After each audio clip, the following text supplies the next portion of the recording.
Welcome to the third episode in a Legendarium series about remarkable stories of the ancient world. In this episode, we will be talking about a lost empire which thrived in the middle of the Sahara Desert.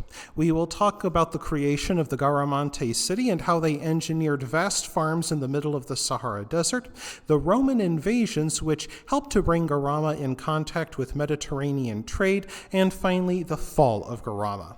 The central Sahara Desert must be one of the most hostile locations to human life on Earth, a sun-scorched moonscape of rock and sand where temperatures can reach 131 degrees Fahrenheit. Years can pass without rain.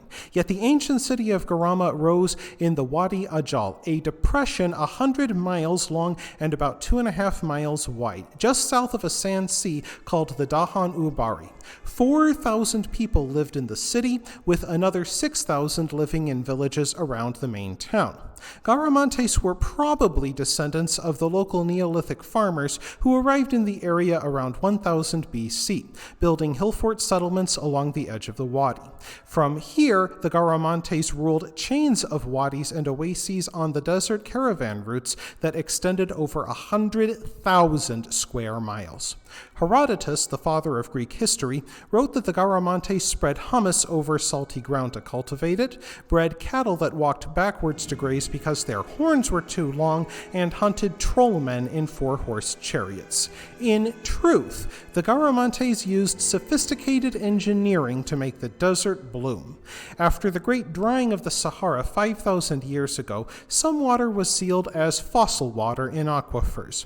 Water-bearing strata could be found south of the Wadi Ajal, but at a higher level than the wadi, and if tapped, it would flow downhill.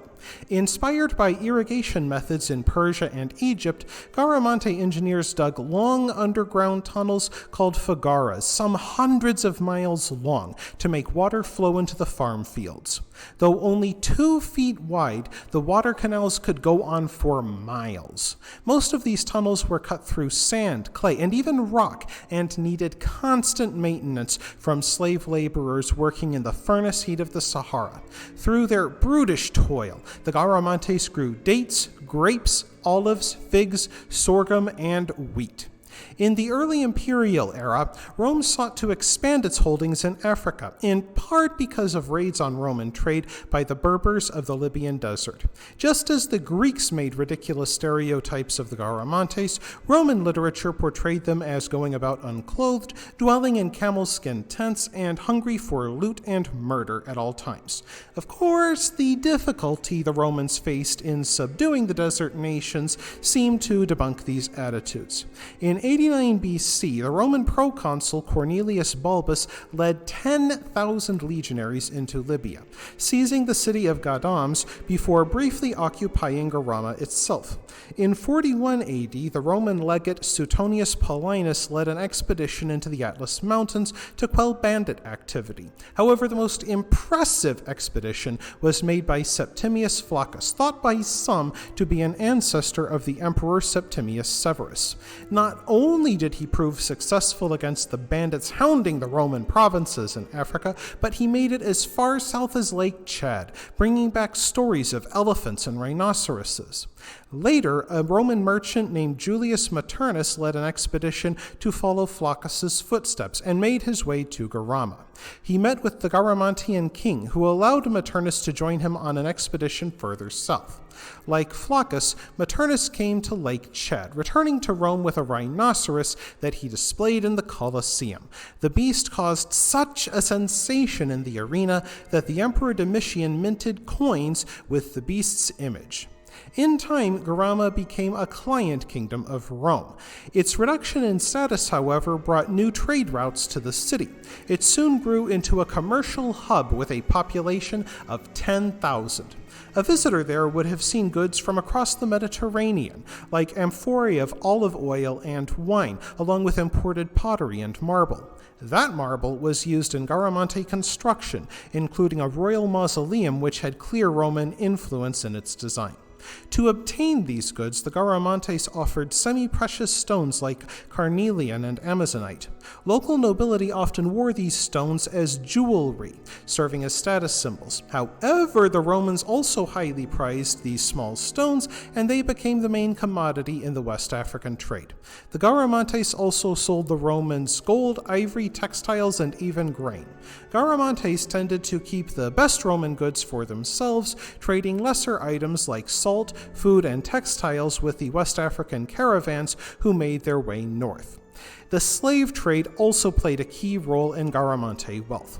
Armed bands are said to have left the city using horse-drawn chariots. They struck small, undefended villages in the Sahel, rounding up men, women, and children and shackling them together by the neck. Then they marched them hundreds of miles through the Sahara Desert. Within days, the captives began suffering everything from scorpion stings to snakebite to dehydration.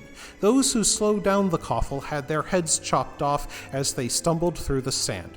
There were stories of coffles of hundreds of slaves vanishing in the desert. Yet the prices that the survivors brought made the trade profitable. Some of those slaves worked the canal network which fed Garamante agriculture. Others made their way to Rome, where many of them went to work in the city's arenas and brothels. However, the city went into decline around the same time as Rome's collapse. When Rome ceased to buy African goods, it cut into the wealth and power of Garama. The real death blow came when the aquifers which fed the Wadi farms began to go dry. Over 6 centuries, the Garamantes took 30 billion gallons of non-renewable water from the aquifers, and the water table sank so low that slaves had to move the water up with buckets. The farms began to shrink, and soon the Garamante population had to move elsewhere. By the time of the Arab conquest of the 600s, the desert city was a shadow of its former self. And that wraps things up for this episode of The Legendarium. I hope you enjoyed it. If you like what you saw, press like. If you want to see more, press subscribe. And if you've got anything to say, let me know in the comments section. Thanks again for joining me, and I hope you have a great rest of the day.